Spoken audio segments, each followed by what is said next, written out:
Hello दोस्तों, pharmacy point UP 40 में आपका स्वागत है।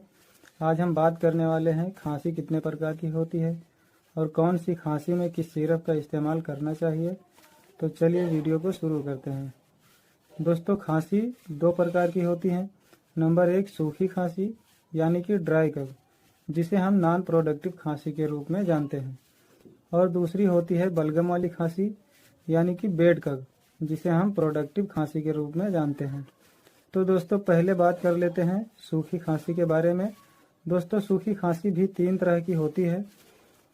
जैसे कि पहली खांसी होती है जिसमें सिर्फ खांसी आती है, गले में खराश रहता है, हल्का सा आंखों में जलन रहता है। ऐसे कंडीशन में हमें डेक्स्ट्रोमेथार्फेन सिरप का इस्तेमाल करना चाहिए, जो कि मार्केट में बेनाड्रिल के नाम से आसानी से मिल जाती है। लेकिन साथ ही साथ एक और कंडीशन होती है, खांसी के साथ नाक में पानी बहता है और आंखों में पानी आता है, गले में जलन रहता है। तो ऐसे कंडीशन के लिए दोस्तों डेक्स्ट्रोमेथार्फेन का साल्ट तो रहेगा ही, उसके साथ ही साथ क्लोरोफेनेरामिन नाम की साल्ट भी इसमें ऐड कर ली जाती है, जो कि हमारे नाक की बहने को और गले की जलन में आराम पहुंचाती है। इसके लिए दोस्तों जीडेक्स नाम की दवा आती है, जो मार्केट में आसानी से मिल जाती है। और तीसरी कंडीशन ये होती है कि हमें खांसी के साथ साथ गले में खराश रहता है, आंखों में पानी आता है, लेकिन नाक हमारा जाम हो जाता है, यानी जो हमारे साइनस हैं वो ब्लॉक हो जाते हैं, जिससे कि हमें सांस लेने में काफ़ी दिक्कत महसूस होती है। तो इस कंडीशन के लिए दोस्तों डेक्स्ट्रोमेथार्फेन प्लस क्लोरोफेनेरामिन के साथ साथ एक नई साल्ट इसमें ऐड कर ली जाती है, वो है फेनेरामिन। इसको ऐड करने से हमारे साइनस में जो सूजन रहती है उसको वह कम कर देती है और हमारे जो ब्लॉकेड नोज हैं उसको खोल देती है, जिससे कि हमारी सांस जो आसानी से हम ले सकें। इसके लिए हमें दोस्तों एस्कोरिल डी प्लस नाम की एक सिरप आती है, जो मार्केट में मेडिकल स्टोर पर आसानी से मिल जाती है। इसको हमें इस्तेमाल करना चाहिए। लेकिन दोस्तों एक कंडीशन और भी देखने को मिलता है, जिसमें खांसी तो बहुत कम आती है या कभी कभी आती है, लेकिन जब भी आती है तो कई बार आती है।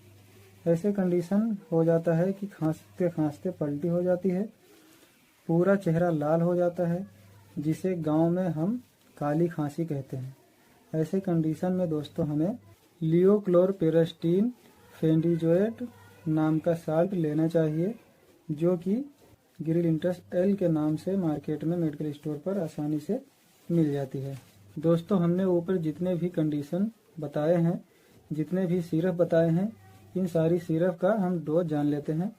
अगर किसी 6 साल से लेकर के 14 साल तक के बच्चों को देते हैं तो दोस्तों 5-5 ml 3 टाइम यानी सुबह दोपहर शाम देना चाहिए।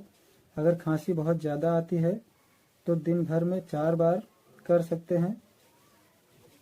और अगर 14 वर्ष से ऊपर है, कोई एडल्ट आदमी है, तो 10 ml 3 टाइम, 10 ml सुबह दोपहर और शाम को देना चाहिए।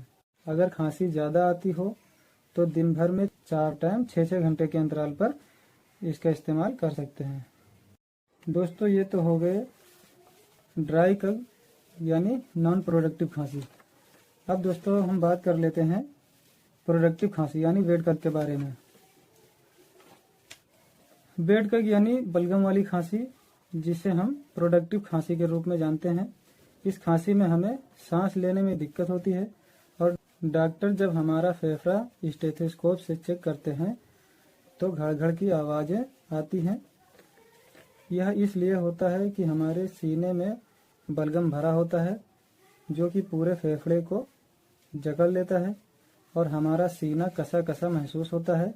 सांस लेने की जो नली होती है उसमें सूजन आ जाता है, जिससे कि हमारी जो हवा है अंदर बाहर नहीं हो पाती है, जिसे हम बेड कफ यानी बलगम वाली खांसी कहते हैं।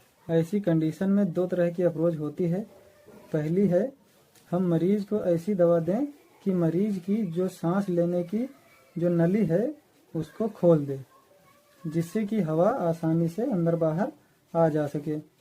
ऐसी दवाओं को ब्रांकोडायलेटर कहा जाता है। जैसे कि साल्बुटामॉल प्लस लियोसाल्बुटामॉल प्लस टर्बुटालिन। दूसरी अप्रोच यह होती है कि बलगम को तोड़ने और उसे निकालने में मरीज की मदद कर सके। ऐसी दवाओं को एक्सपेक्टोरेंट कहा जाता है, जैसे कि अम्ब्रोक्सल प्लस सोडियम सेट्राइड प्लस ब्रामोक्सिन plus ammonium chloride plus guaifenesin के नाम से जितनी भी दवाइयाँ कंपनियां बनाती हैं वो अपनी सारी दवाइयाँ इसी की अकॉर्डिंग बनाती हैं। जैसे कि एस्कोरिल एलएस, इसमें लियोसाल्बुटामॉल मिला हुआ है जो कि हमारे सांस की नली को खोलने का काम करता है, और गोवाफेंसिन मिला हुआ है जो कि हमारे फेफड़े में जो बलगम चिपका हुआ है उसे बाहर निकालने का काम करता है। इसके लिए आप एस्कोरिल एलएस या कोई और लियोसाल्बुटामॉल प्लस गोवाफेंसिन की सिरप आप मरीज को दे सकते हैं।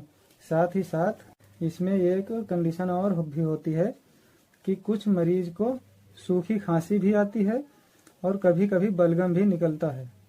उस कंडीशन में आपको ऐसी दवा देनी चाहिए जिसमें डेक्स्ट्रोमेथार्फेन के साथ साथ गोवाफेंसिन भी मिला है। ऐसे में गिरिलिंटस नाम की सिरप मरीज को दे सकते हैं।